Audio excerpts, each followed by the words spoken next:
ওই তব কৃষ্ণ প্রেম যিনি যমুনার প্রেম।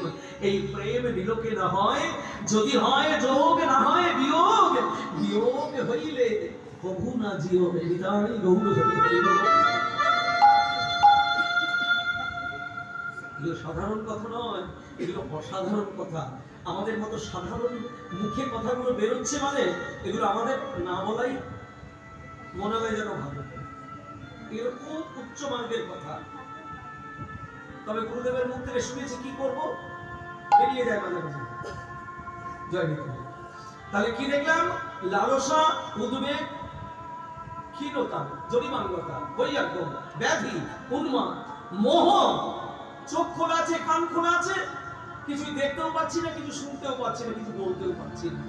মোহ দশা, শেষ দশা মৃত্যু। কোনো উপায় নেই। আপনারা জানেন ছোট হরিদাসের গল্প। মহাপ্রভুর একজন পার্শ্বদ ছিলেন নবদ্বীপের ছোট হরিদাস। একটু অপরাধ করেছিলেন মহাপ্রভুর চরণে। কি করেছিলেন না, মহাপ্রভু একদিন প্রসাদ পাবে হরিদাসের সব জগৎকে শিক্ষা দেওয়ার জন্য। হরিদাসের গৃহে একদিন প্রসাদ পাবে। হরিদাস করেছে কি না, ভিক্ষা করে এনে সেই চালগুলো আমার মহাপ্রভুরই একজন খুব অনুরাগিনী, তিনি হচ্ছেন আমাদের শিখি মাইতির বোন মাধবী দেবী। মাধবী দেবীর ঘরে চালগুলো পাল্টে নিয়ে এসে রান্না করেছে। মহাপ্রভু প্রসাদ খেতে বসে দেখলেন, এত উৎকৃষ্ট তন্দুর তুমি কোথায় পেয়েছো হরিদাস? বলে, প্রভু আমি ভিক্ষার চাল তো, কোনোটা ভাঙা কোনোটা গোটা, ভালো হয় না, তাই আমি মাধবী দেবীর ঘর থেকে চালটা পাল্টে নিয়ে এই মহাপ্রভু উঠে পড়লেন।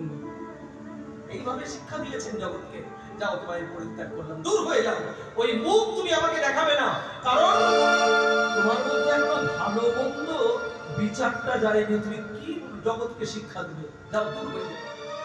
এমন শিক্ষা দিলেন যে শেষকালে গৌর বিরহ যন্ত্রণা সহ্য করতে না পেরে হরিদ্বারে গিয়ে গঙ্গায় ডুবে আত্মবিসর্জন দিলেন হরিদাস।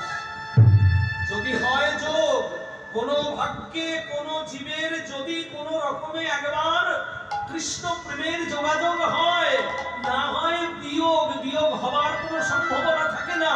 আর যদি কারোর সেই দুর্ভাগ্য হয় বিয়োগের, তাহলে তার আর বেঁচে থাকার কোন উপায় থাকবে না,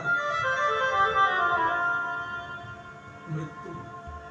আর মিলনের পরের 10টি দশা চিন্তাত্র জাগরত বেগৌতা নবগমলিরাঙ্গতা বৈরাগ্যং ব্যাধির উন্মাদ মোহ মৃত্যু দশা। চিন্তা, জাগরণ, উদ্বেগ, এটা চিন্তার থেকে শুরু, আর ওটা হচ্ছে লালসার থেকে শুরু হয়েছে।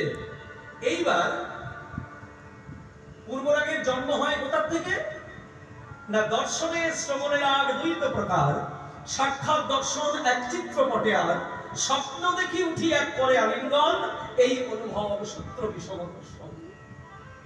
এ হচ্ছে পূর্বরাগের সংজ্ঞা। দর্শনে